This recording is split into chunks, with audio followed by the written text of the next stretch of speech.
कर they start. Comment दिखा दो कमेंट।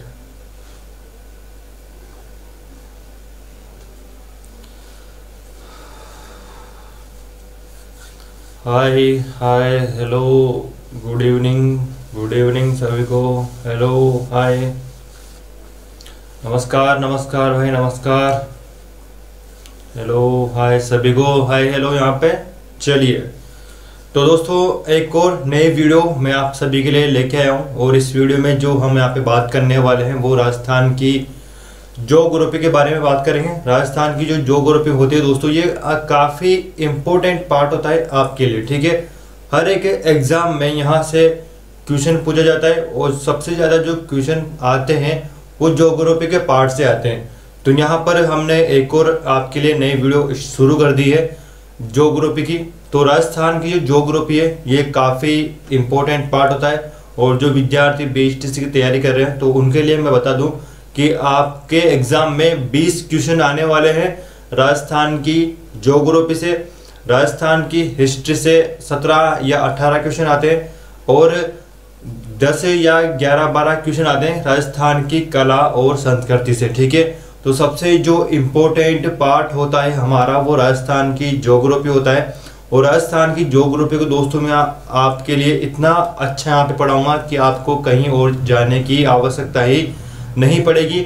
आप बीएचटीसी का एग्जाम दो, पटवारी का एग्जाम दो, पुलिस का एग्जाम दो, किसी का भी एग्जाम दो जो कि आपके जिस एग्जाम में ज्योग्राफी आने वाली है, तो कोई सा भी एग्जाम दे लो, यहाँ से क्वेश्चन बाहर नहीं जाएगा। और गाइस मैं आपको बता दूं कि इतना अच्छा मैं आपको यहाँ पे पढ़ाने वाला हूँ राजस्थान की ज्योग्राफी। देखो कुछ जगह यहाँ पे हम मजाक करते भी चलेंगे क्योंकि क्या है बीच बीच में हम यहाँ पे मजाक करते रहेंगे तो आपको पढ़ने में आसानी होगी। कई बच्चे ऐसे भी होते हैं जो कि मजाक को सीरियसली ले लेते हैं कि सर आपने ऐसा क्यों बोला है। तो देखो सीरियसली यहाँ पे किसी को नहीं लेना है, यहाँ पे सिर्फ आपको पढ़ना है और काफ़ी अच्छे से मैं आपको यहाँ पे ज्योग्राफी पढ़ाऊंगा। और गाइस हाथी बात आपको यहाँ पर ही मैं याद करवा दूंगा राजस्थान की ज्योग्राफी, ठीक है। तो कॉपी लेके आ जाओ, एक रजिस्टर लेके जाओ क्योंकि आपको करना क्या है, आपको दोस्तों यहाँ पर लिखना भी है, ठीक है। तो नोट्स भी आप हैंड टू हैंड यहाँ पे बना लेना क्योंकि काफ़ी अच्छे से मैं आपको यहाँ पे पढ़ाने वाला हूँ ज्योग्राफी, ठीक है। चलिए तो सभी दोस्तों हाय हेलो भाई। हिंदी की क्लास का क्या चल रहा है, ठीक है। तो हिंदी की क्लास दोस्तों मैं आपको बता दूं कि हिंदी की क्लास आपकी चल रही है जो बीएचटीसी वाले स्टूडेंट हैं उनकी, ठीक है। तो हिंदी की क्लास भी उनकी चल रही है। अगर आपको हिंदी की क्लास का डेमो देखना है तो पहले इस वीडियो को देख लो, उसके बाद आपको लिंक मिल जाएगा हमारी वीडियो के नीचे, ठीक है। तो जो सबसे पहले का जो लिंक होगा वो हिंदी का ही होगा, तो वहां पे जाके आप डेमो देख सकते हो। सिर्फ एक वीडियो हमने पब्लिक कर रखी है आपके लिए, आप जब उस लिंक पर क्लिक करोगे तभी आपको वो वीडियो देखने को मिल जाएगी, ठीक है। चलिए तो राजस्थान की ज्योग्राफी हम यहाँ पे पढ़ने वाले हैं, काफी इंपॉर्टेंट पार्ट है। तो यार अगर आपने अभी तक भी वीडियो को लाइक नहीं किया है दोस्तों तो वीडियो को लाइक कर दो, ठीक है। और शेयर कर दो अपने फ्रेंड तक, जहां पर भी आप शेयर कर सको, अपने व्हाट्सएप ग्रुप में, फेसबुक पे, या जो आप शेयर स्टेटस लगाते हो अपने व्हाट्सएप पर, तो उससे बढ़िया है कि हमारी वीडियो को लिंक भेजो, ठीक है। और गाइस ऐसे स्टेटस मत लगाया करो फालतू, यार आपकी छवि खराब होती है इनसे। दुख भरे स्टेटस आप लगाते हो, इनको मत लगाया करो। कुछ पढ़ाई की चीज लगाया करो, कुछ नॉलेज की चीज लगाया करो ताकि और को देख के भी ज्ञान प्राप्त हो, ठीक है। चलिए तो और जो नए स्टूडेंट है वो सब्सक्राइब कर दो हमारे यूट्यूब चैनल को ताकि आपको आने वाली हर एक वीडियो का नोटिफिकेशन मिलता रहेगा। बेल आइकन को ऑन करना मत भूलना, ठीक है। चलिए तो काफी मेहनत करते हैं यार, गर्मी में आपके लिए पढ़ा रहे हैं। आप सभी को पता है कि जून में कितनी गर्मी पड़ती है, तो इतना पढ़ा रहे हैं आपके लिए, ठीक है। हालत खराब हो जाती है। चलिए तो राजस्थान को यहाँ पे हम पढ़ने से पहले दोस्तों राजस्थान का परिचय पढ़ेंगे कि राजस्थान का जो परिचय है वो क्या है, ठीक है। सबसे पहले हम यही पढ़ेंगे और काफी अच्छे से पढ़ेंगे, ठीक है। चलिए तो राजस्थान का परिचय हम यहाँ पे सबसे पहले पढ़ते हैं। राजस्थान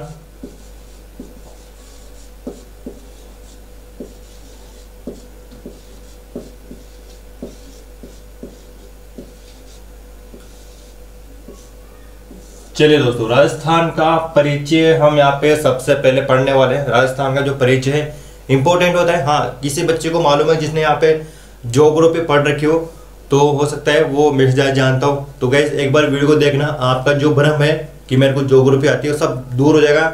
इस वीडियो को देखते रहो और अगली जितने भी वीडियो आ रही है काफ़ी अच्छे से बताऊंगा आपको, डीपली पे लेके चलेंगे और सिर्फ उन्हीं क्वेश्चनों के बारे में हम यहाँ पे बात करेंगे जो कि आपके एग्जाम के लिए इम्पोर्टेंट है। ठीक है भाई, हिंदी की क्लास चल रही है, मैं पहले बता चुका हूँ। हिंदी की जो क्लास है दोस्तों वो उसकी लिंक आपको डिस्क्रिप्शन के नीचे मिल जाएगी। और मैं आपको बता दूं कि कोटा की जो फैकल्टी है वो आपको पढ़ा रही है। और देखो जो हिंदी की क्लास हमारी आ रही है उसका पेमेंट हमें करना पड़ता है और बहुत भारी पेमेंट उसका है। ठीक है, जो टीचर आ रहे हैं बाहर से तो उनका पेमेंट हमको करना पड़ता है, तो इसीलिए उस वीडियो को हम यहाँ पर हाईलाइट नहीं कर सकते। वो वीडियो उन्हीं को दिखाई देगी जिन्होंने पेड कोर्स खरीद रखा है हमारा। ठीक है, तो आपको भी पेड कोर्स खरीदना है तो दोस्तों आपको लिंक जो हमारे व्हाट्सअप नंबर है वो आपको डिस्क्रिप्शन में मिल जाएंगे, आप वहाँ से हमें कॉन्टेक्ट कर सकते हो। ठीक है, चलिए तो राजस्थान का परिचय हम यहाँ पे पढ़ लेते हैं। अब देखो राजस्थान का जो परिचय है दोस्तों, इसका नामकरण की सबसे पहले हम यहाँ पे बात करते हैं। ठीक है, कि जो राजस्थान का है हमें राजस्थान का नाम क्या क्या देखने को मिलता है। ठीक है, तो देखो सबसे पहले जो हमें राजस्थान का नाम दोस्तों यहाँ पे देखने को मिलता है वो मिलता है ऋग्वेद से। ठीक है, ऋग्वेद से हमें सबसे पहले राजस्थान का नाम देखने को मिलता है। ठीक है, तो राजस्थान का जो नाम है वो ऋग्वेद में हमें क्या देखने को मिलता है ये इंपॉर्टेंट है और इसको देख लो। ठीक है, तो यहाँ पे दोस्तों इसका नाम जो है वो मिलेगा ब्रह्मवर्त। ठीक है, तो ऋग्वेद में हमें राजस्थान का नाम ब्रह्मवर्त देखने को मिलता है। और एक कैसे मिलता है, देखो हम सिर्फ अंदाजा लगा सकते हैं कि राजस्थान पहले कैसे था। आपको पता है कि राजस्थान में रेगिस्तान है, इसके जो पूर्वी भाग है इसमें पहाड़ है। आपको पता है कि अरावली गुजर रही है और अरावली के बाद में इसका क्या है, पेड़ पौधे हैं, वनस्पति है। लेकिन जो अरावली का जो पश्चिमी भाग है इसमें पूरा रेगिस्तान है। तो ऋग्वेद में भी ऐसे ही एक स्थान का जिक्र किया गया है कि अरावली निकल रही है, इसके साइड में यानी कि इसके जो पश्चिम भाग है उसमें रेगिस्तान है, इसके पूर्वी भाग में अच्छा खासा जंगल है, ऐसा एक जिक्र किया गया है। तो हमने अंदाजा लगाया कि शायद ये राजस्थान के बारे में ही बात हो रही है। ठीक है, क्योंकि राजस्थान ही अपना आसपास का एरिया ऐसा है जिसमें इधर तो रेगिस्तान है और इधर अरावली के जो दूसरी तरफ क्या है, पेड़ पौधे हैं, वनस्पति है। तो हमने अंदाजा लगाया कि शायद इसी स्थान की बात हो रही है ऋग्वेद में। ठीक है, तो ऋग्वेद में ही इसको राजस्थान को क्या कहा गया है, ब्रह्मवर्त कहा गया है। ठीक है, चलिए दोस्तों उसके बाद हमारे यहाँ पे आता है अगला जो आता है वो आता है रामायण। ठीक है, रामायण आ जाएगी। चलिए तो रामायण में दोस्तों इसको क्या कहा गया है, राजस्थान को ये भी देख लो। तो राजस्थान में क्या कहा गया है, मरुकांतार कहा गया है। ठीक है, मरुकांतार कहा गया है। तो इसको तो आप इजिली यहाँ पे याद रख सकते हो कि राम म से मरुकांतार। ठीक है, तो इसको आप नॉर्मल सा यहाँ पे याद कर सकते हो कि राम से क्या दोस्तों यहाँ पे क्या हो जाएगा, मरुकांतार हो जाएगा। ठीक है, इसके बाद दोस्तों यहाँ पर एक और जो ग्रंथ वो आता है उसके बारे में बात करेंगे। इसके बाद हुआ क्या, ठीक है, तो ऋग्वेद में हमें ब्रह्मवर्त यहाँ पे देखने को मिल जाता है। रामायण में जो राम से आप इसको याद कर सकते हो, राम से राम म से मरुकांतार। ठीक है, तो यहाँ से उसके बाद दोस्तों हुआ क्या, अपने राजस्थान में मुगलों का आगमन होता है। ठीक है, हमारे राजस्थान में मुगलों का आगमन होता है। तो मुगलों ने इस राजस्थान को क्या कहा, ठीक है, तो मुगल जब यहाँ पर आते हैं राजस्थान में तो मुगलों ने राजस्थान को क्या कहा है, क्योंकि कई बार एग्जाम में पूछ लिया जाता है इसलिए मैं आपको बता रहा हूँ। ठीक है, तो मुगलों ने राजस्थान को दोस्तों क्या कहा है, इन्होंने कहा है क्योंकि यहाँ पर क्या है, राजपूत रहा करते थे। ठीक है, आपको पता है कि हमारे राजस्थान में राजपूतों की जो संख्या है वो बहुत ही यहाँ पर हर एक जगह पर ठिकाने पर रियासतों पर राजपूत रहा करते थे। तो मुगलों ने इसको क्या कहा दोस्तों, राजपूत कहा। ठीक है, राजपूत कहा अपने राजस्थान को। लेकिन ये क्या करते थे, ये बहुवचन का प्रयोग करते थे और बहुवचन का जब इन्होंने प्रयोग किया दोस्तों तो इसी को इन्होंने क्या कह दिया, इसी को इन्होंने कह दिया राजपूताना। ठीक है, राजपूता इन्होंने कह दिया। ठीक है, तो राजपूता इन्होंने यहाँ पे क्या कह दिया, इसको राजपूता कह दिया। उसके बाद दोस्तों हुआ क्या, इसके बाद कौन आते हैं, इसके बाद हमारे पास आते हैं अंग्रेज। ठीक है, ये अंग्रेज हमारे यहाँ पर आ जाएंगे। ठीक है, जब राजस्थान में अंग्रेज आते हैं तो इन्होंने क्या किया, इन्होंने कुछ नहीं किया। जो ये राजपूता है, मुगलों ने राजस्थान को क्या कहा, राजपूत कहा और राजपूत इन्होंने नाम दिया। तो इसके बाद ये क्या कहने लगे, राजपूता राजस्थान को कहने लगे। ठीक है, उसके बाद दोस्तों अंग्रेज जब आए तो अंग्रेजों ने क्या किया, इसका बहुवचन का प्रयोग किया यहाँ पर भी, और इसका जो नाम है राजस्थान का वो क्या कर दिया, राजपूताना कर दिया। ठीक है, चलिए तो अंग्रेजों ने इसका नाम यहाँ पर क्या रख दिया, राजपूताना रख दिया। ठीक है, इसके बाद दोस्तों हम यहाँ पे बात करते हैं, इसको मैं मिटा देता हूं ऊपर वाले को। चलिए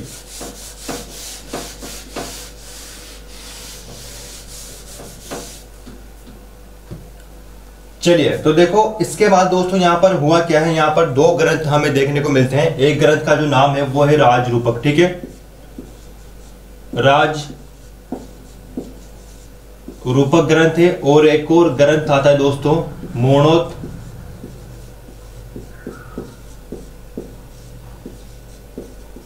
नैणसी री ख्यात। ठीक है, ये एक ग्रंथ है।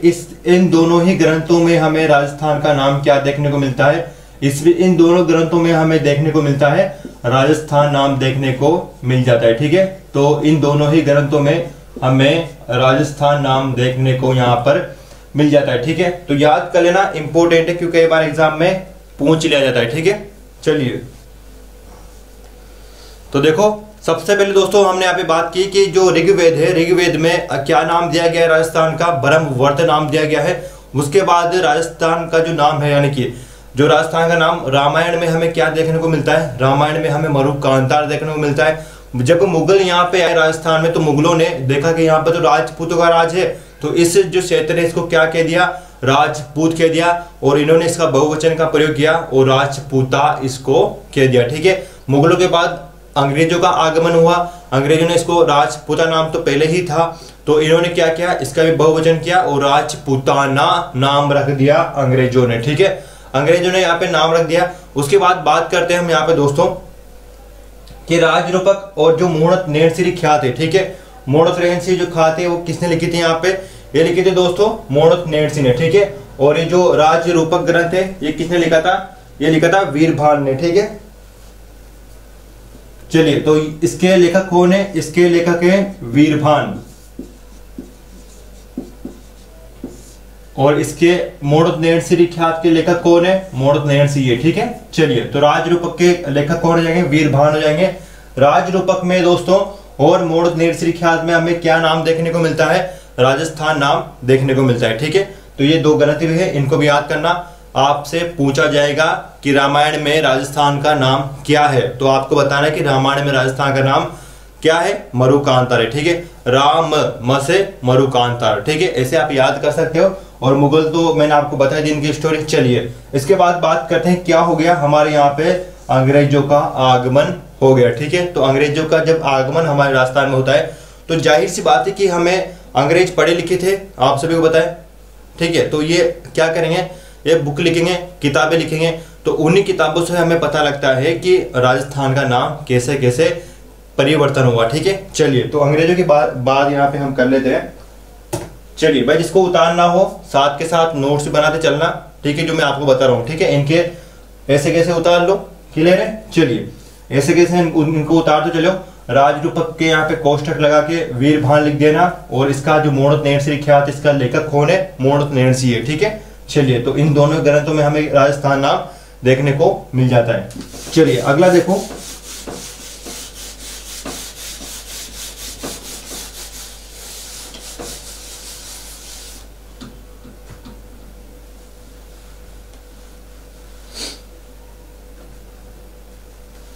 चलिए दोस्तों बात करते हैं हम यहाँ पे अंग्रेजों का आगमन यहाँ पर हो चुका है। ठीक है, अंग्रेज हमारे राजस्थान में आ चुके हैं और इन्होंने अब क्या किया है, यहाँ पर राजपूताना नाम दे दिया है। ठीक है, अब राजपूताना नाम कहां पर हमें देखने को मिला, ये तो दोस्तों यहाँ पे देखने को मिलता है हमें राजपूताना। ठीक है, तो होता क्या है, अंग्रेज जब आए तो एक अंग्रेज का नाम यहाँ पर निकल के आता है, जिस अंग्रेज ने सर्वप्रथम जो राजपूताना कहा था। ठीक है, मैंने आपको बताया कि अंग्रेजों ने ही इस क्षेत्र को राजपूताना कहा है, लेकिन कौन से ने कहा है वो मैं आपको बताऊंगा। ठीक है, एक अंग्रेज है जिसका नाम क्या है, जॉर्ज थॉमस। ठीक है, ये जॉर्ज थॉमस जो ये भाई साहब हैं, इन्होंने इन भाई साहब ने क्या किया, अपने राजस्थान का नाम क्या दिया था, राजपूताना। ठीक है, इन्हीं भाई साहब ने क्या किया था, ये भाई साहब अंग्रेज थे और इन भाई साहब ने क्या किया था,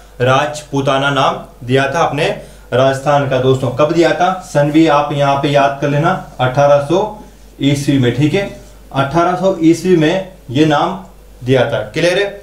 चलिए इसके बाद दोस्तों हम यहाँ पे देखते हैं कि जो जॉर्ज थॉमस है ये कहाँ का निवासी है। नॉर्मल सा याद कर लेना, ये जो निवासी है आयरलैंड का है। ठीक है, कहाँ का है, ये जो है वो आयरलैंड का है। मैं यहाँ पे लिख देता हूँ, जॉर्ज थॉमस कहाँ का था, आयरलैंड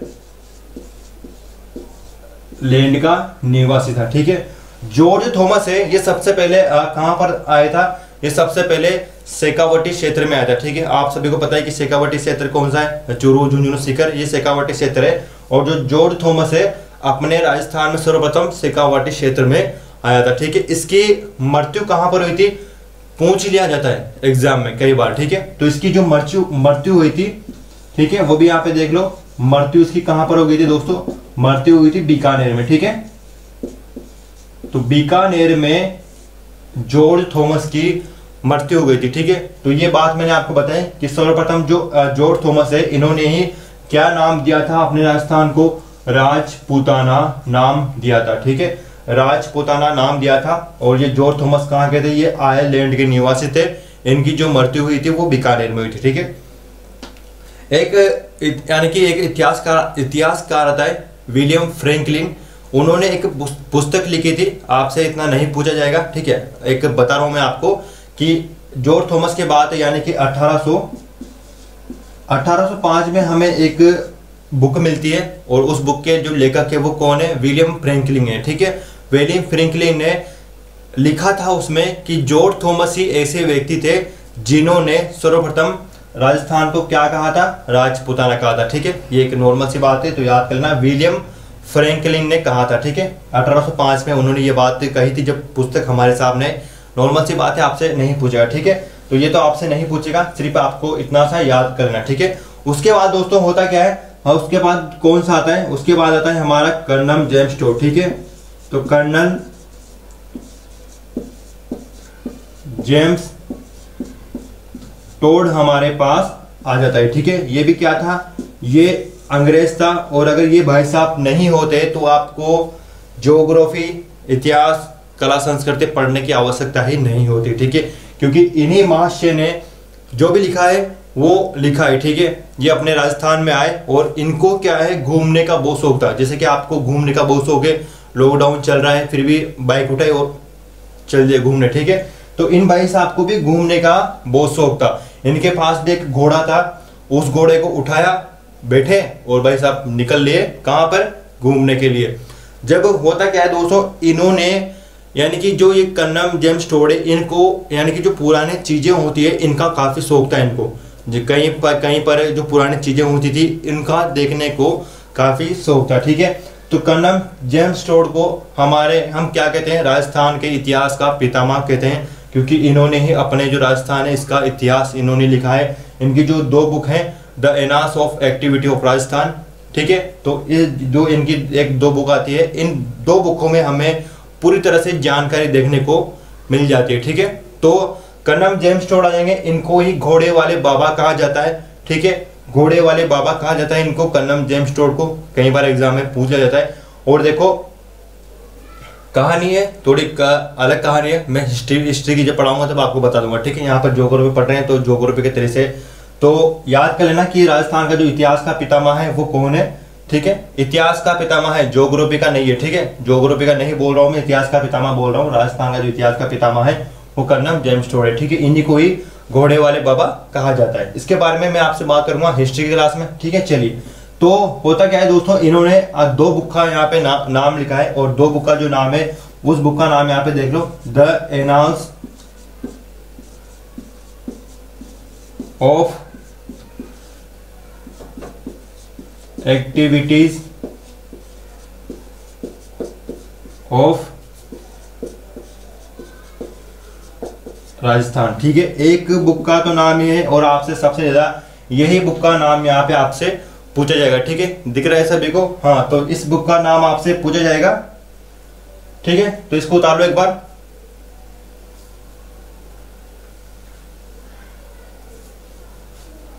चलिए, अगली जो दोस्तों यहाँ पे बुक है, उस बुक का नाम भी मैं यहाँ पे लिख देता हूं। चलिए उतारो फटाफट से।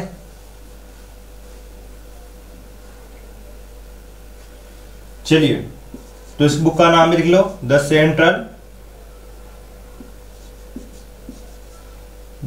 लिखो फटाफट से।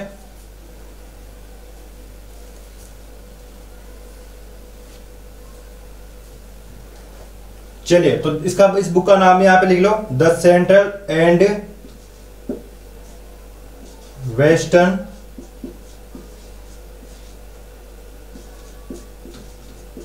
Rajput state of India. ठीक है,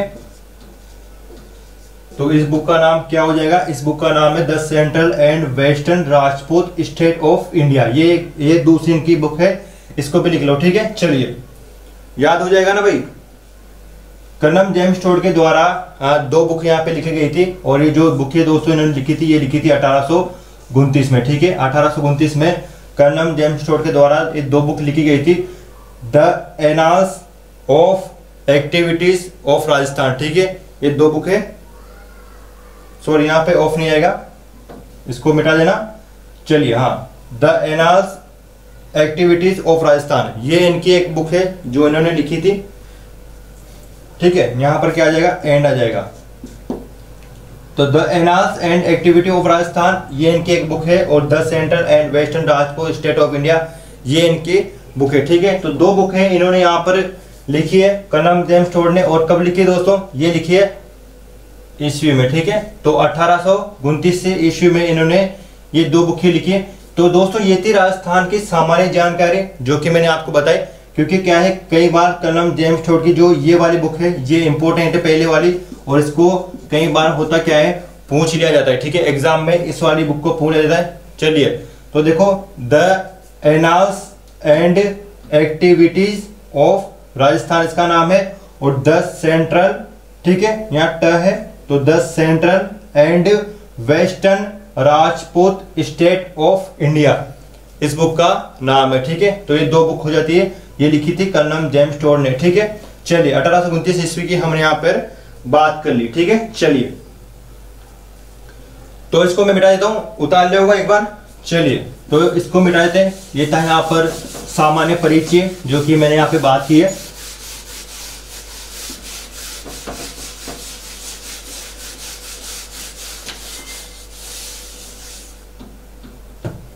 चलिए, तो दोस्तों ये तो हो गए हमारे जानकारी के स्रोत। ठीक है, यानी कि जानकारी जो हमें यहाँ पे देखने को मिलती है, तो इन ग्रंथों से हमें जानकारी देखने को मिलती है। ठीक है, तो कर्नल जेम्स टोड ने राजस्थान का जो नाम दिया था, कर्नल जेम्स टोड ने राजस्थान जो नाम दिया था वो इन दो ग्रंथों में लिखा था। ठीक है, और मैं आपको बता चुका हूँ जॉर्ज थॉमस ने राजपूताना नाम दिया।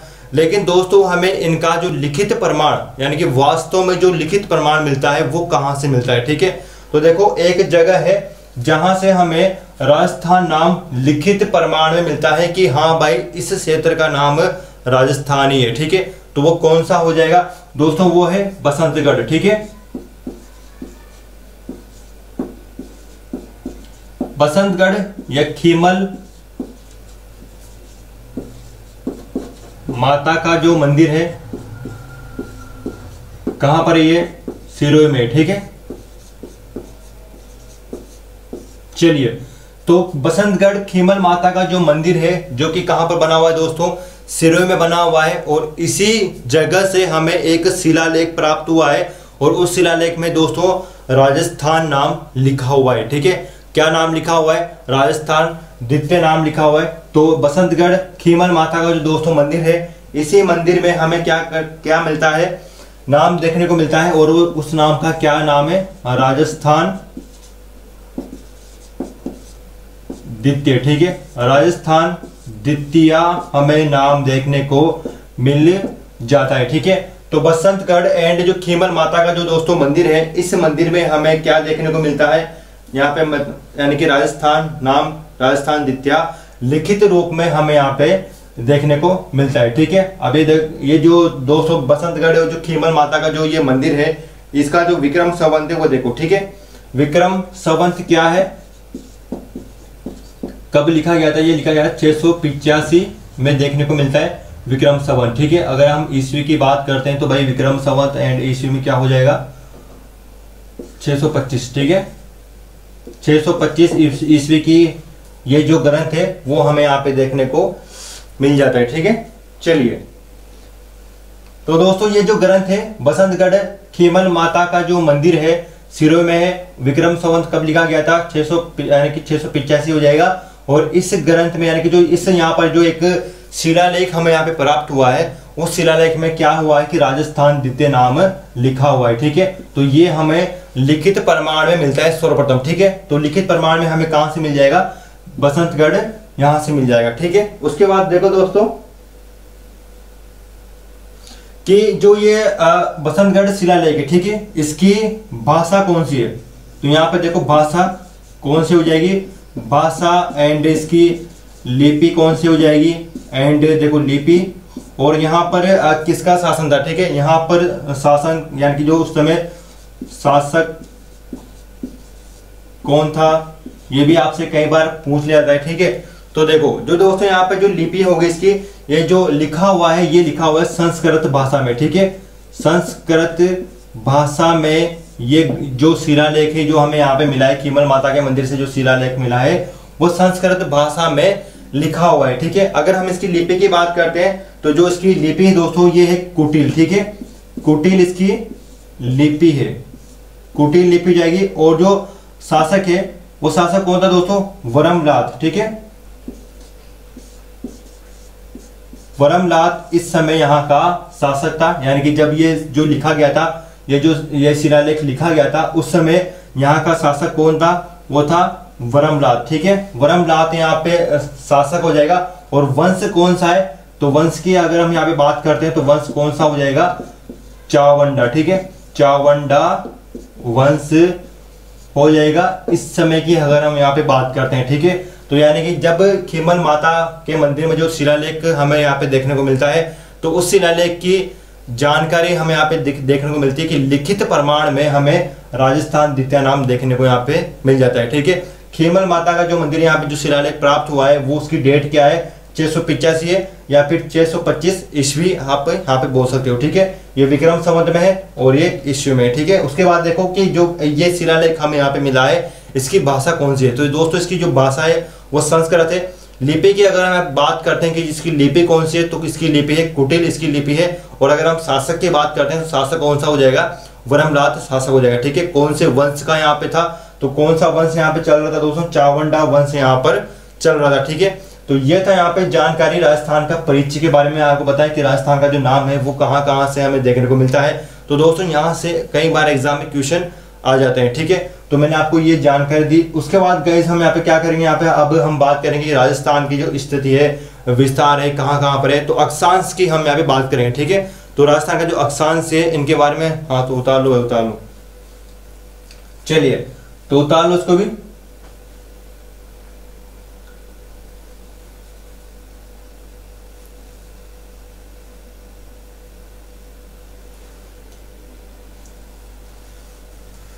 चलिए तो यहां से हमें ये राजस्थान का एक छोटा मोटा परिचय हो गया।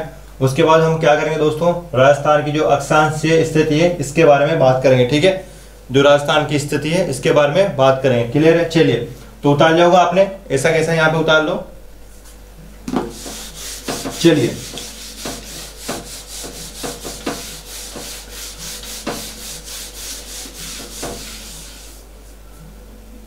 अगला देखो दोस्तों, अगला क्या है हमारे पास, राजस्थान का जो परिचय है वो हमारा हो चुका है। ठीक है, राजस्थान का परिचय हमारा यहाँ पे हो चुका है। और अब जो हम यहाँ पे बात करेंगे वो बात करेंगे अक्षांशीय स्थिति की। ठीक है, कि जो अक्षांशीय स्थिति है इसके बारे में हम यहाँ पर क्या करेंगे, बात करेंगे। ठीक है, तो जो अक्षांशीय स्थिति हमारी है इसके बारे में हम यहाँ पे बात करेंगे। ठीक है, कि जो अक्षांशीय स्थिति अपने राजस्थान की कैसी है। ठीक है, यहाँ से भाई 100% है, क्वेश्चन आता है हर एग्जाम में। ठीक है, तो यहाँ पर हम बात करेंगे। सबसे पहले देखो दोस्तों, ये हमारे पास क्या हो जाएगा, ये हमारे पास हो जाएगा दोस्तों ग्लोब, ठीक है। ये हमारे पास क्या है, ये हमारी पृथ्वी हो जाएगी, ठीक है। चलिए, तो ये हमारा क्या हो जाएगा, पृथ्वी हो जाएगी। अब सबसे पहले दोस्तों हुआ क्या है कि सबसे पहले हमें करना क्या है कि दिशा ज्ञात करनी है, ठीक है। जब तक हमें दिशा ज्ञात नहीं होगी कि उत्तर किस तरफ है, दक्षिण किस तरफ है, पूर्व कहाँ पर है, पश्चिम कहाँ पर है, जब तक हमें ये ज्ञात नहीं होगा हम दिशा का अनुमान नहीं लगा सकते। क्योंकि जब दिशा हमें पता नहीं होगा कि कहाँ से सूरज उग रहा है, कहाँ से क्या हो रहा है। तो देखो सबसे पहले जो दिशा का जो पता हमें लगा वो कहाँ से लगा, ठीक है। सबसे पहले हम दिशा का जो पता लगाते हैं वो कैसे लगाते हैं, तो देखो होता क्या है दोस्तों, एक तारा होता है, उस तारे का नाम क्या है, ध्रुव तारा, ठीक है। तो एक तारा है, उस तारा का नाम क्या है, ध्रुव तारा उसका नाम है, ठीक है। ये जो ध्रुव तारा होता है दोस्तों, ये जो ध्रुव तारा है ये हमेशा उत्तर में ही चमकता है, ठीक है। ये हमेशा कहां पर रहता है, ये हमेशा उत्तर दिशा में ही रहता है, ठीक है। इस तारे की खास बात यही है कि आप किसी भी तरह घूम जाओ, आपको ये तारा है ध्रुव तारा, ये हमेशा आपको उत्तर दिशा की ओर ही दिखेगा, ठीक है। तो जो बड़े बुजुर्ग होते हैं इन्होंने दिमाग लगाया कि हाँ ये जो ध्रुव तारा है ये हमेशा उत्तर दिशा की ओर रहता है, तो हम उत्तर दिशा किस तरह मानेंगे, ऊपर की ओर मानेंगे, ठीक है। तो ये जो हमारे पृथ्वी है यहाँ पर एक तारा है, और ये जो तारा है दोस्तों ये हमेशा उत्तर दिशा की ओर ही रहता है। तो क्या किया इन्होंने, इस दिशा को क्या माना, ठीक है। इस दिशा को इन्होंने क्या माना, इस दिशा को इन्होंने माना है उत्तर दिशा, ठीक है। चलिए, आप किसी भी तरह घूम जाओ, आप जब रीजनिंग का यहाँ पे दोगे तो रीजनिंग में दोस्तों होता क्या है, आप जिस तरह पे बैठे हो आपको हमेशा आपके सामने वाली जो दिशा है वो क्या माननी है, वो आपको माननी है उत्तर दिशा, ठीक है। रीजनिंग की अगर हम यहाँ पे बात करें तो देखो ये जो है उत्तर दिशा हमें हो जाएगी, ठीक है। उसके बाद दोस्तों मैं आपको बता दूं कि जब ऊपर उत्तर दिशा है तो उन्होंने नीचे कौन सी दिशा मानेंगे, यहाँ पर मानेंगे दक्षिण दिशा, ठीक है। तो दक्षिण दिशा उन्होंने कहां पर मान ली, दक्षिण दिशा उन्होंने मान ली नीचे, ठीक है। अब देखो, अब कंफ्यूजन ये रहता है कि पूर्व किस तरफ है और पश्चिम किस तरफ है, ठीक है। कई बच्चे यूं बोलते हैं कि हाँ जिधर से सूर्य उगता है वो पूर्व है, भाई नहीं भाई, ठीक है। ऐसा कोई लॉजिक नहीं है कि जिधर से सूर्य उगता है उधर ही पूर्व दिशा हो, ठीक है। चलिए, इतना तो पता होगा कि आपको कि जो सूर्य है वो पूर्व दिशा में उगता है, ठीक है। चलिए, तो इन्होंने अंदाजा कैसे लगाया कि जब आप उत्तर की तरफ मुंह करके खड़े हो जब होंगे आप, तब जो आपका सही हाथ है ये हमेशा पूर्व दिशा की ओर होता है, ठीक है। यानी कि जो आपका राइट यानी कि जो सही हाथ होता है ये हमेशा पूर्व दिशा की ओर ही रहता है, ठीक है। जब आप उत्तर की तरफ मुंह करोगे, देखो देखो करो, तो जब आपने उत्तर की तरह यहाँ पे मुंह किया तो हमारा जो ये सही हाथ होता है दोस्तों, ये सही हाथ होता है, तो अब किधर होगा, यानी कि पूर्व इधर हो जाएगा, ठीक है। चलिए, तो जब मैंने उत्तर की तरफ मुंह किया तो मेरा जो राइट हाथ, जो राइट ये हाथ है दोस्तों, ये किधर आ गया, पूर्व की तरफ आ गया। और जो इस तरफ हमारा आएगा ये आ जाएगा हमारा पश्चिम, ठीक है। तो पूर्व पश्चिम जो दिशा है वो हमारे इस तरह से यहाँ पर ज्ञाताओं ने ज्ञात की, ठीक है। जो ध्रुव तारा है ये हमेशा उत्तर में ही चमकता है, और जब ये उत्तर में चमकेगा तो उत्तर हमारी दिशा यहाँ पर हो जाएगी, ठीक है। ये यहाँ पे हम बात करेंगे ग्लोब के बारे में, ठीक है। तो ये हमारा क्या था दोस्तों, ग्लोब के बारे में हम यहाँ पे बात कर रहे थे। तो उत्तर हो जाएगा ऊपर, इसके नीचे क्या होगा, दक्षिण होगा, ठीक है। यहाँ पर क्या हो जाएगा, आपके जो सही हाथ होता है हमेशा, सबसे पहले क्या करो, सबसे पहले उत्तर की तरफ मुंह करो, और जब आपका ये हाथ होगा सही वाला, ये सही हाथ है हम आपका हमेशा पूर्व दिशा की ओर होगा, ठीक है। तो हमारा यहाँ तो कहाँ हो गया, पूर्व दिशा की ओर हो गया, और पूर्व की इधर कौन सी दिशा हो जाएगी, ये हो जाएगी पश्चिम दिशा, ठीक है। तो ये हमारा यहाँ पे दिशाओं का ज्ञान हमें हो जाता है। चलिए, उसके बाद मैं आपको बताता हूं कि यहाँ पर एक काल्पनिक रेखा खींची हुई है ग्लोब के बीचों बीच में, ठीक है। ग्लोब के बीचों बीच में एक काल्पनिक रेखा खींची हुई है, ठीक है। इस काल्पनिक रेखा को दोस्तों क्या नाम यहाँ पे दिया गया है, तो इस काल्पनिक रेखा को नाम दिया गया है भूमध्य रेखा, ठीक है। तो इसको हम क्या बोलते हैं, भूमध्य रेखा, ठीक है। भूमध्य रेखा बोलेंगे हम किसको भाई, ये जो एक काल्पनिक रेखा यहाँ पे खींची गई है, जो हमारा एक ग्लोब है, जो हमारी एक पृथ्वी है, और पृथ्वी के जो बीचों बीच यानी कि दो भागों में काटती है जो रेखा, उसका नाम क्या है, भूमध्य रेखा है, ठीक है। इसी को ही हम क्या बोल सकते हैं, इसी को ही दोस्तों हम 0 डिग्री रेखा भी बोल सकते हैं, ठीक है। 0 डिग्री रेखा भी हम इसको बोल सकते हैं, या फिर हम इसको विषुवत रेखा भी बोल सकते हैं, ठीक है। विषुवत रेखा भी हम इसको बोल सकते हैं। ठीक है, तो यहां पर हमने इसका क्या नाम हमारे पास आ गया। ठीक है, ये जो रेखा है इस रेखा को हम क्या बोल सकते हैं, भूमध्य रेखा बोल सकते हैं, 0 डिग्री लाइन बोल सकते हैं, या फिर विषुवत रेखा भी हम इसको बोल सकते हैं। ठीक है, उसके बाद दोस्तों होता क्या है, देखो पृथ्वी में आपने कभी देखा होगा, अगर आपने कभी ग्लोब देखा हो या नहीं देखा हो ग्लोब आपने, तो मैं आपको बता दूं कि जो ग्लोब होता है उसमें जो बीच की जो लाइन होती है, ये जो लाइन होती है, ठीक है, इसको भूमध्य रेखा बोला जाता है। ये आपको दिख जाएगी, आप देखना मैप में जाके देखना, आपको मैप जब भारत यानी कि वर्ल्ड का जो मैप होगा उसमें दिख रही होगी कि एक लंबी लाइन है, डार्क हो रही होगी हल्की सी, वो ये जो लाइन है दोस्तों ये भूमध्य रेखा है। ठीक है, फिर आपने देखा होगा कि हल्की हल्की छोटी छोटी लाइनें जो है वो इसके ऊपर जा रही है। ठीक है, यानी कि देखो यहाँ पे एक और जो छोटी छोटी लाइनें हैं वो ऐसे यहाँ पर जा रही है, ऊपर जा रही है। ठीक है, ऐसे ही इसके ऊपर एक छोटी छोटी लाइनें हैं वो निकल रही है। ठीक है, तो ये जो लाइनें हैं दोस्तों ये कौन सी लाइनें है, ठीक है, ऐसी जो लाइनें हैं वो यहाँ पे निकल रही है। इसी तरह नीचे भी लाइनें हो जाएगी, नीचे भी इसकी तरह लाइन हो जाएगी। और जो यहाँ पे जो एक दोस्तों ये आता है इस तरह से, ठीक है, तो आपने देखा होगा कि इस तरह से लाइनें भी ग्लोब में खींच रही थी। ठीक है, मैं आपको बता दूं कि जो ये लाइनें हैं ये काल्पनिक लाइनें हैं। ठीक है, कोई बच्चा ऐसे बोले कि नहीं मैंने देखी नहीं कहां पर ये लाइन है, तो मैं आपको बता दूं दोस्तों कि ये काल्पनिक लाइन है। ठीक है, ये दिखती नहीं है, सिर्फ इनको मानते हैं और इन्हीं से दोस्तों हम क्या करेंगे, अक्षांश और देशांतर का पता लगाएंगे। ठीक है, अब कई बच्चे बोलते हैं कि सर अक्षांश और देशांतर कौन सा होता है, मैं भूल जाता हूं। तो देखो अब आप कभी भी यहाँ पे अक्षांश और देशांतर को नहीं बोलोगे। ठीक है, कैसे नहीं बोलोगे दोस्तों, यहाँ पे देखो मैं आपको बताता हूं। ठीक है,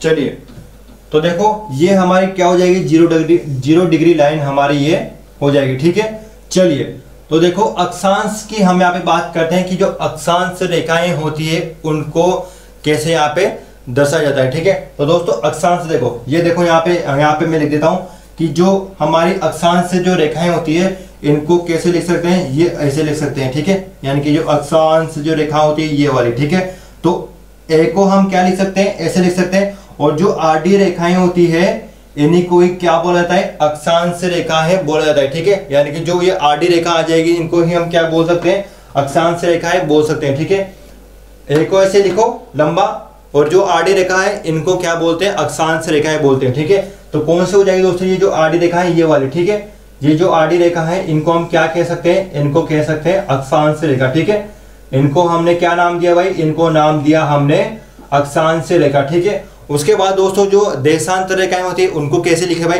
तो जो देशांतर रेखाएं होती है दोस्तों कहां पर, देखो यहाँ पे, तो ये यहाँ पे लिखता हूं, ये देशांतर रेखा। ठीक है, जो लंबा आप खींचोगे इसको तो ये क्या हो गया, देशांतर रेखा हो गया। ठीक है, तो जो लंबा हम यहाँ पे खींचेंगे दोस्तों ये क्या कौन सी रेखा हो जाएगी, ये हो जाएगी देशांतर रेखाएं। ठीक है, तो ये जो लंबा है वो देशांतर रेखा हो जाएगी। ठीक है, तो अक्षांश रेखा कैसे लिखेंगे हम, ये जो लंबी है यानी कि जो ये लंबी वाली जो रेखा है इनको अक्षांश रेखा कहा जाता है। और जो खड़ी रेखा है, ठीक है, ये द हो गया हमारा, ये खड़ी रेखा है, इनको क्या कहा जाता है, इनको देशांतर रेखाएं कहा जाता है। ठीक है, चलिए तो दोस्तों मैं आपको बता दूं कि जो अक्षांश रेखाएं होती है तो यहाँ पर एक निकल रही है रेखा, ये काफी फेमस रेखा है 3.5 डिग्री। ठीक है, 3.5 डिग्री से हम चलेंगे कहां पर, 90 डिग्री तक। ठीक है, उसी तरह यहाँ से भी हम चलेंगे दोस्तों, तो यहाँ पर भी क्या है, यहाँ पर भी हमारा क्या हो जाएगा, 90 डिग्री हो जाएगा। ठीक है, यहाँ पर क्या है, यहाँ पर हमारा 0 था, मैंने आपको बताया कि 0 डिग्री, तो 0 से हम कहां पर चलेंगे, यहाँ पर चलेंगे 1 2 3 4 5, ऐसे करते करते दोस्तों यहाँ पर क्या आ जाएगा,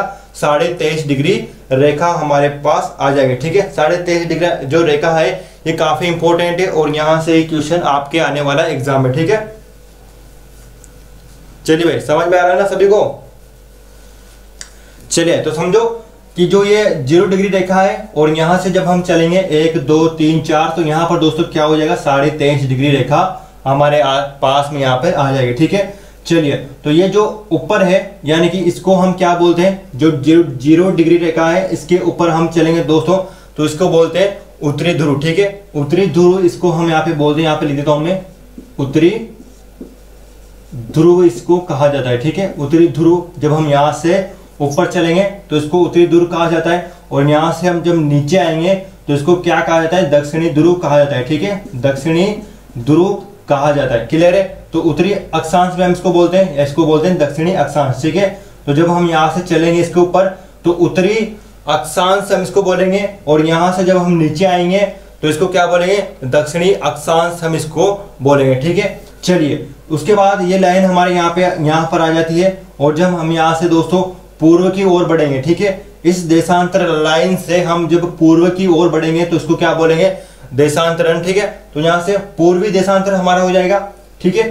पूर्व की अगर हम यहाँ पे जाएंगे, पूर्व की ओर हम जाएंगे तो हमारा कौन सा देशांतर होगा, पूर्वी देशांतर होगा, ठीक है। उसी प्रकार अगर हम इस तरफ हम यहाँ पे आते हैं तो हमारा कौन सा हो जाएगा, पश्चिमी देशांतर हो जाएगा, ठीक है। तो ये 4 बातें आपको याद रखनी है। यहाँ से अगर हम ऊपर जाते हैं तो उत्तरी अक्षांश, यहाँ से हम नीचे आते हैं तो दक्षिणी अक्षांश, अगर इस खड़ी रेखा से हम इस तरफ जाते हैं तो कौन सा हो जाएगा, पूर्वी देशांतर, ठीक है। अगर हम यहाँ से इस तरफ आते हैं तो पश्चिमी देशांतर, ये आपको याद रखना है, देशांतर जो हो जाएगा, ठीक है।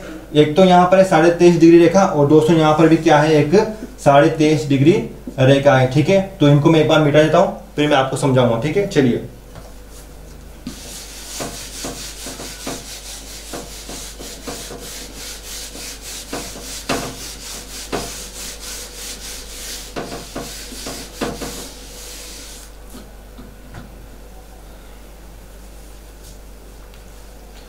चलिए दोस्तों, तो बात कर रहे थे हम यहाँ पे अक्षांश और देशांतर रेखाओं के बारे में, यहाँ पे हम बात कर रहे थे और इनके बारे में यहाँ पे चर्चा कर रहे थे, ठीक है। तो देखो यहाँ पे जो हमने बना लिया था, यहाँ पे ये ग्लोब हमारा हो जाएगा, ठीक है। इसको समझ दो क्योंकि काफी इंपॉर्टेंट है, उसके बाद हम बात करेंगे आगे। तो ये हमारा क्या होगा दोस्तों, ग्लोब हो जाएगा, ठीक है। यहाँ पर क्या है, उत्तरी है, यहाँ पर क्या हो जाएगा, दक्षिण हो जाएगा, यहाँ पर क्या है, पूर्व है, और यहाँ पर क्या हो जाएगा, पश्चिम हो जाएगा, ठीक है। अगर किसी को पता नहीं रहता भाई पूर्व इधर आएगा या पश्चिम इधर आएगा, अगर किसी को पता नहीं होता तो याद कर लो कि पप्पू, ठीक है, पप्पू, ठीक है। तो पप्पू को याद कर लो कि पप्पू, तो पाई इधर आएगा और पू किधर आएगा, इधर आएगा, ठीक है। तो पप्पू इसको याद कर लो, ठीक है। ऐसे भी आप याद कर सकते हो। तो उत्तरी, दक्षिण, पूर्व, और ये कौन सा हो जाएगा, पश्चिम हो जाएगा, ठीक है। मैंने आपको दोस्तों यहाँ पे बताया था कि जो ये रेखा है इसको हम क्या बोलते हैं, इसको बोलते हैं 0 डिग्री लाइन, ठीक है। तो इसको ही आप क्या बोलते हैं, भूमध्य रेखा, ठीक है। तो भूमध्य रेखा हमारी ये हो जाएगी, ठीक है। इसके ऊपर यहाँ पर एक लाइन निकल रही है, इसको हम क्या बोलते हैं दोस्तों, इसको हम बोलते हैं 23.5 डिग्री रेखा, ठीक है। और इसी के नीचे यहाँ पर क्या निकल रही है, एक और लाइन निकल रही है, इसको भी हम क्या बोलते हैं, 23.5 डिग्री रेखा। अब देखो जो यहाँ से उत्तर की ओर जो रेखा जा रही है, ठीक है, जो उत्तर की ओर रेखा जा रही है, इस रेखा को हम क्या बोलते हैं, इसको बोलते हैं कर्क रेखा, ठीक है। तो इस रेखा का नाम क्या हो जाएगा, कर्क रेखा इसका नाम हो जाएगा। और जो भूमध्य रेखा से दक्षिण की ओर जो रेखा आ रही है इसको हम क्या बोलते हैं, इसको बोलते हैं मकर रेखा, ठीक है। तो मकर रेखा इसका नाम हो जाएगा, क्लियर है। तो ये 2 रेखा हमें यहाँ पे देखने को मिल जाती है, इसको याद कर लेना। अब देखो दोस्तों, जो हमारा भारत है वो किस दिशा में, ठीक है। मैं ये देशांतर यहाँ पे बनाता हूँ, ये देशांतर हो गया, देशांतर रेखा हो जाएगी, ठीक है। खड़ी जो रेखा होती है वो देशांतर रेखा होती है। चलिए इनकी संख्या कितनी होती है, इनके बारे में हम बाद में बात करेंगे, ठीक है। ज्योग्राफी के अलग से वीडियो बनाऊंगा मैं, उसमें आपको देशांतर विस्तार सब बता दूंगा, ठीक है। तो यहाँ पे समझो, सिर्फ आगे हम पूरा का पूरा यहाँ पे बात करते रहेंगे जब टॉपिक वाइज चल रहे हैं सब, ठीक है। जो यहाँ पे मैं आपको एक नॉर्मल सा समझा रहा हूँ, उसके बाद देशांतर अक्षांतर के पूरे डिटेल में हम यहाँ पे बात करेंगे, क्लियर है। चलिए तो देखो यहाँ पर हमारा दोस्तों क्या है, यहाँ पर हमारा है भारत, ठीक है। यहाँ पर हमारा क्या हो जाएगा, यहाँ पर हमारा भारत हो जाएगा, ठीक है। तो जो भारत है दोस्तों, इस भारत के 8 राज्यों में से होकर कर्क रेखा निकल रही है, ठीक है। आपको पता होगा कि जो भारत है वो हमारा इस यहाँ पर इस दिशा में है, और भारत के 8 राज्यों में से होकर कर्क रेखा निकल रही है, ठीक है। और राजस्थान को छूती हुई निकल रही है, तो राजस्थान भी उसमें आएगा। तो राजस्थान के सिर्फ 2 जिलों में से होकर निकल रही है, उसके बारे में बात करेंगे। तो दोस्तों जो अपना भारत है यहाँ पर क्या हो जाएगा, पूर्व, ठीक है।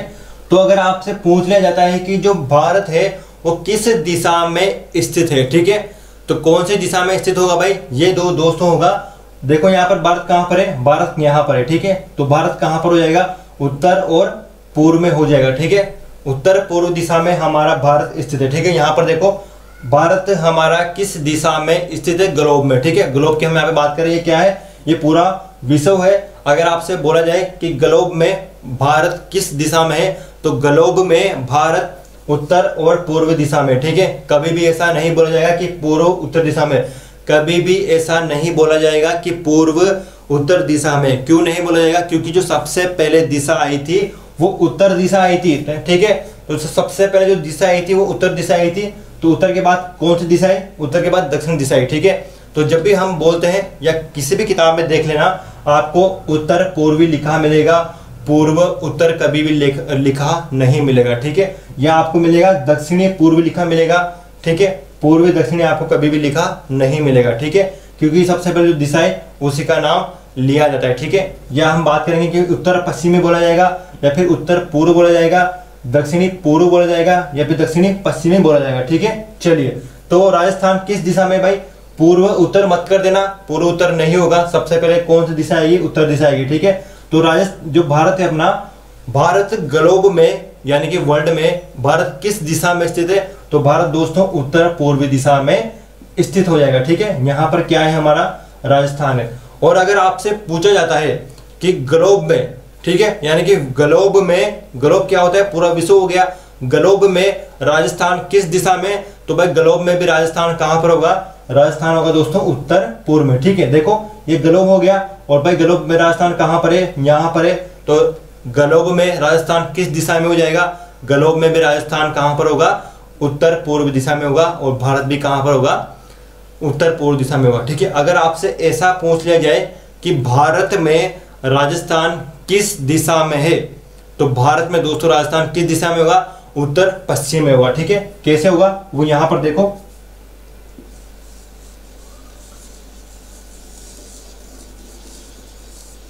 चलिए मान लीजिए ये हमारा दोस्तों क्या है? ये हमारा भारत हो गया, ठीक है। ये हमारा क्या हो जाएगा? ये हमारा भारत हो जाएगा। तो यहां पर भी क्या करो? दिशा बनाओ, ठीक है। तो ये क्या हो जाएगा दोस्तों? उत्तर हो जाएगा। यहां पर क्या है? पूर्व हो जाएगा। ये क्या है? नीचे दक्षिण हो जाएगा। और ये क्या है दोस्तों? यहाँ पे पश्चिम हो जाएगा, ठीक है। और राजस्थान कहां पर है? हमारा राजस्थान यहां पर है, ठीक है। तो अगर आपसे पूछ लिया जाता है कि भारत में, ठीक है, ये क्या है? हमारा भारत है। और आपसे पूछ लिया जाता है कि भारत में राजस्थान किस दिशा में होगा, तो आप खुद ही देखो यहाँ पे, ठीक है। तो किस दिशा में होगा दोस्तों? उत्तर पश्चिम में होगा, ठीक है। किस दिशा में आ रहा है भाई राजस्थान? किस दिशा में आ रहा है? तो उत्तर पश्चिम दिशा में अपना राजस्थान आ रहा है, ठीक है। तो भारत की अगर आपसे पूछा जाता है कि भारत में राजस्थान किस दिशा में है, तो उत्तर पश्चिम दिशा में है। और अगर आपसे पूछा जाता है कि ग्लोब में राजस्थान किस दिशा में है, तो ग्लोब में कहां हो जाएगा? उत्तर पूर्व हो जाएगा, ठीक है। तो दोस्तों यहाँ पे हमने बात की है। और देखो इतनी जानकारी हमने यहाँ पे ले ली है कि कर्क रेखा, जो मकर रेखा है, इनके बारे में हम यहाँ पे बात कर चुके हैं, भूमध्य रेखा के बारे में बात कर चुके हैं, ठीक है। इसके बाद दोस्तों हम राजस्थान की जो स्थिति एंड जो विस्तार है इसके बारे में चर्चा करेंगे। इसके बारे में जो चर्चा करेंगे वो नेक्स्ट वीडियो में करेंगे, ठीक है। इसका देशांतर कितना होता है, इसका विस्तार कितना है, कितने जिले हैं, सबकी बात करेंगे हम, लेकिन वो करेंगे दोस्तों अगली वीडियो में, ठीक है। तो मैं उम्मीद करता हूं कि आपको इतना यहाँ पे समझ में आया होगा। अभी सिर्फ मैंने यहाँ पे नॉर्मल आपको समझा है। अब आपकी जो सेकंड क्लास आएगी इसमें हम पूरी डिटेल से बात करेंगे, काफ़ी अच्छा मैं आपको पढ़ाऊंगा, ठीक है। तो ये हमारी पहले वीडियो थी, ठीक है। तो यहाँ पे अगर गाइस आपको वीडियो अच्छी लगे वीडियो को लाइक कर दो यार, ठीक है। और वीडियो को चैनल को सब्सक्राइब कर लो, जो नए स्टूडेंट आए यहाँ पे चैनल को सब्सक्राइब कर लो। और लाइक करना गाइस मत भूलना हमारी इस वीडियो को। और शेयर करो यार, आप जहाँ पर भी वीडियो को शेयर कर सके वीडियो को शेयर भी करो, लाइक करो, ठीक है। जहाँ पर भी आप वीडियो को शेयर कर सको वहाँ पर वीडियो को दोस्तों शेयर कीजिए, ठीक है। मिलते हैं नेक्स्ट वीडियो में पार्ट 2 के साथ, जल्दी यहाँ पे मिलता हूँ आपसे, ठीक है। चलिए।